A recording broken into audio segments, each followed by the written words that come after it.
Hello friends, hope all of you are doing well. First of all, I will start with my introduction. Myself, CA Rushabh Mundada. I have completed Chartered Accountancy at in May 2018 attempt with All India rank 30. I am currently also a CFA level 2 candidate as well as I am also pursuing MA in economics. I am going to teach you all the subject of business economics and business commercial knowledge at CA foundation level. Most of you might have already studied the subject of economics at 11th and 12th standard. But at 11th and 12th standard, the main focus was to understand it theoretically and write the exam answers, which ranging from 2 to 3 pages for a 8 marks question. But at CA foundation level, we are going to understand the same concept of law of demand, probably law of supply, markets in a depth manner just to solve the real business problem, because as the name goes, the subject is business economics.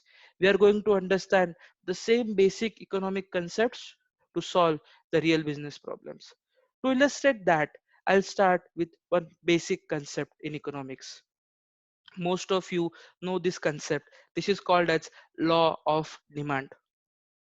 The law of demand states that higher the price of a commodity, lower is the quantity demanded for that commodity, other things being equal, or vice versa, ceteris paribus, that is, other things being equal, the lower the price of a commodity, higher is the quantity demanded for that commodity.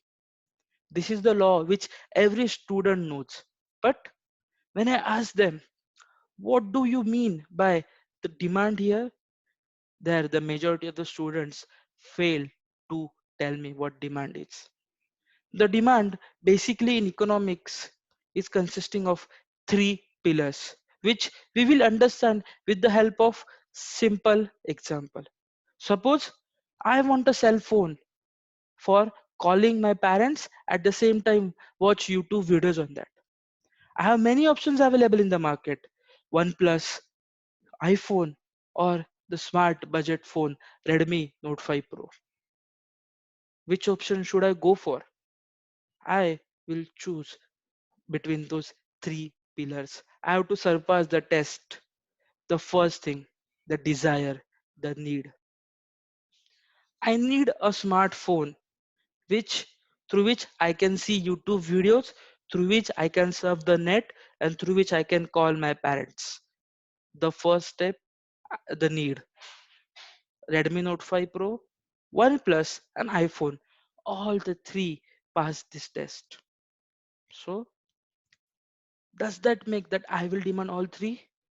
No.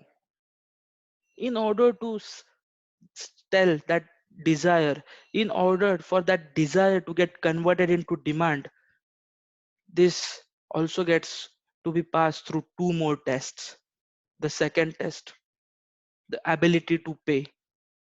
Suppose I have this need, but I'm not able to pay for that, then that is not a demand.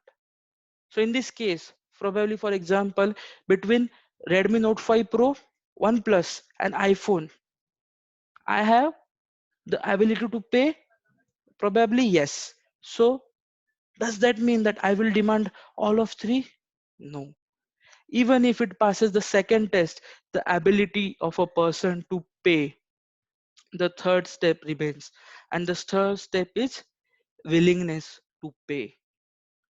Am I willing to spend 65,000 for a phone?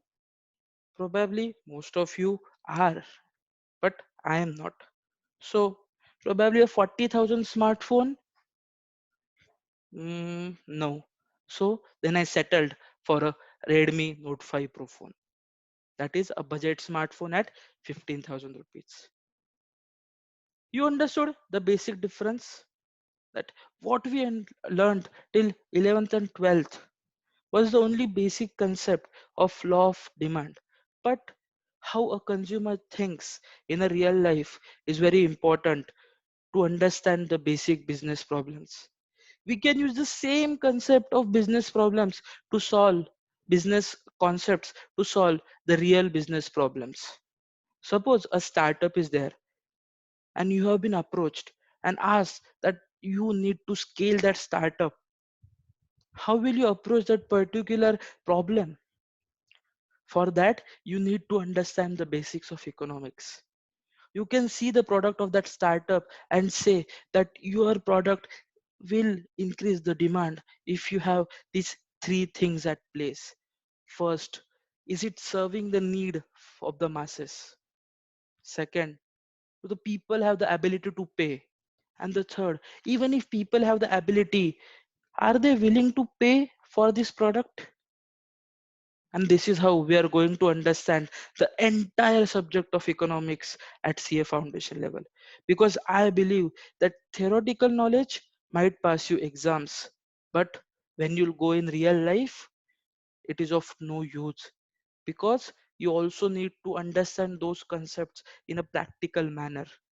When we will understand the markets chapter, we will also understand how Geo is faring well when compared to Vodafone and Idea, and what made them tick in the market.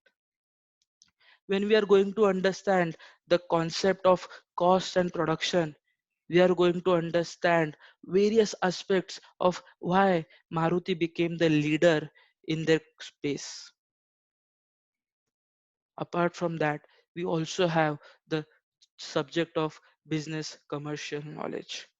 Our Institute of Chartered Accountants of India, doesn't want only a CAs with the smart theoretical knowledge. They actually need a street smart players. Street smart, that is, they actually know about what are the practical scenarios which a CA faces.